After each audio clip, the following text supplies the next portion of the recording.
This one is an example of a single displacement reaction. There are quite a few of these reactions. And essentially what we've got is a solution of one metal, in this case copper sulfate. So copper ions and sulfate ions in solution. It has a blue colour, and the blue colour is down to the copper, not to the sulfate. In this particular reaction, the sulfate is just what we call a spectator ion. It's floating around in solution at the beginning, it's floating around in solution exactly the same way at the end. So the sulfate ion doesn't get to play in the game at all. It's about the copper and the magnesium. So I've got a piece of magnesium ribbon. I polished it up a little bit with steel wool before we started, and it's wise to do that in the lab because magnesium is a very reactive metal. Because it's a very reactive metal, it reacts with oxygen in the air, so it gets a layer of magnesium oxide over it. That means any reactions you put it in take a little while to get going. So if you want to actually speed up the experiment, give it a little bit of a shine up polish so that you've got fresh magnesium surface at the surface to react. Now, magnesium is more reactive than copper.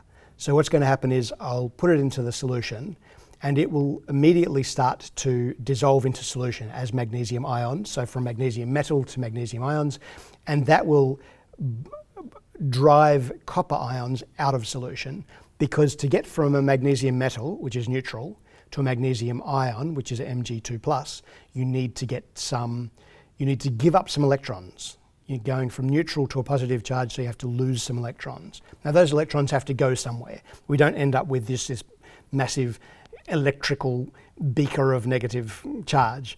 So what happens is that those electrons will grab onto Cu2+, there are copper ions floating around in solution, and turn those 2+ copper ions into copper metal.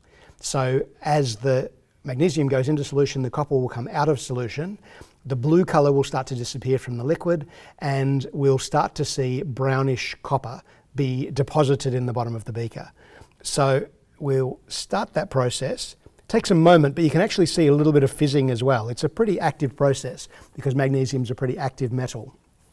We could do it with even more active metals. So magnesium is in that second column of the periodic table, the alkaline earth metals. We could use some of the first column, sodium, potassium, rubidium, etc. But they are very, very active in the sense that they would explode. So we won't do the exploding one, we'll do the one that fizzes a bit and takes a little while.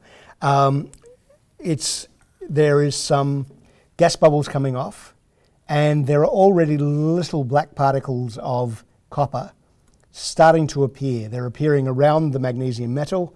The magnesium is floating. I think magnesium is slightly more dense than water, so it would normally sink, but there are enough bubbles of hydrogen gas on the surface that are pulling it to the surface. And we can see that there's just starting to be some black copper particles that are happening, and given a little bit of time, the magnesium will completely dissolve and we'll have a colourless solution with black copper particles at the bottom of it.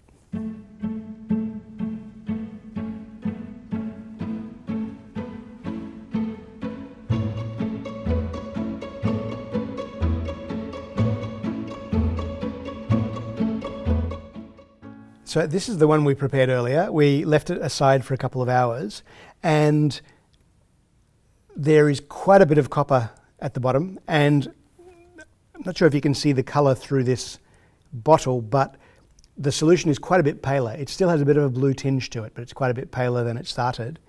And the camera probably can't see, but there are flecks of actual copper-looking copper floating at the top of this, copper-coloured copper. It hasn't eaten all of the magnesium because there wasn't enough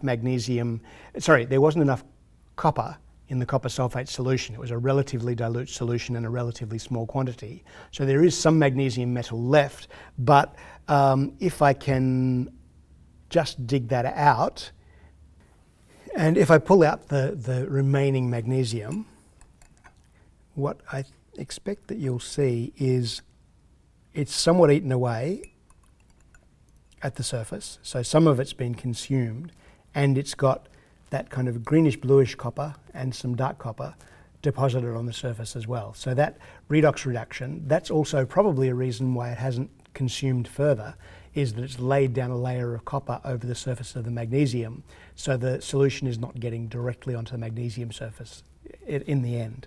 So we could certainly use a smaller piece of magnesium, a larger container of a more concentrated copper sulfate, and take this reaction further. But we've basically seen the displacement reaction, which is the one that we're looking for.